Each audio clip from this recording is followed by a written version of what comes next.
પૂર્વે સતયુગમાં દૈત્યના ગોર એવા શુક્રાચાર્યને દેવયાની નામે પુત્રી હતી. તે જ્યારે 10 વર્ષની થઈ ત્યારે તેના પિતાએ કહ્યું, જે તારી ઈચ્છા હોય તો તુને દેવ, મોટા ઋષિ કે રાજાને પરણાવું, અને તારે સ્વયંવરની ઈચ્છા હોય તો તેમ કરું, પણ વગર પરણે રહેવું તે યોગ્ય નથી.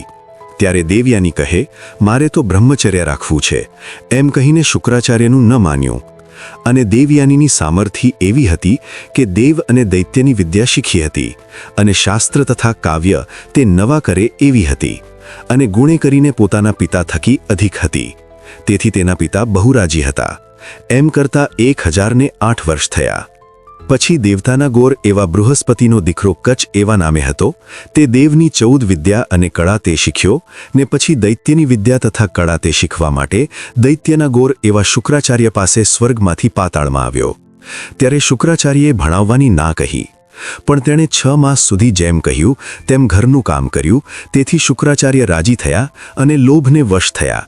તેથી ભણાવવાની હા કહી, અને ભણાવવા સારું જગ્યા આપી.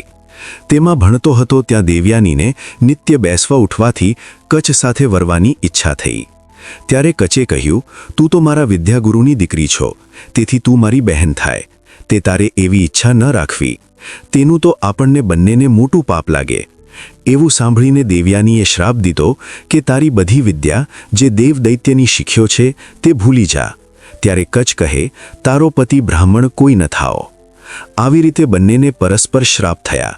અને દેવયાની પોતે બ્રહ્મનિષ્ઠ હતી, પણ આ પ્રસંગથી તેના વ્રતનો ભંગ થયો. તેણે 1008 વર્ષ બ્રહ્મચર્ય પાળ્યું હતું. પછી યયાતિ રાજાને વરી. અને હવે બ્રહ્મચર્ય જે પાળ્યું હતું તેનું ફળ એ જે વાળાંક દેશમાં મહુવા અને રાજુલા ગામની નજીકમાં છાપરી નામનું એક ગામ. આ ગામમાં કાઠી જ્ઞાતિના રાવતભાઈ અને તેમના ધર્મપત્ની કામળબાઈ હતા. આ દંપતીને 2 સંતાન. પુત્રનું નામ જૂઠાભાઈ અને તેમની દીકરીનું નામ જાનબાઈ. આ જાનબાઈ તે દેવયાનીનો અવતાર હતી.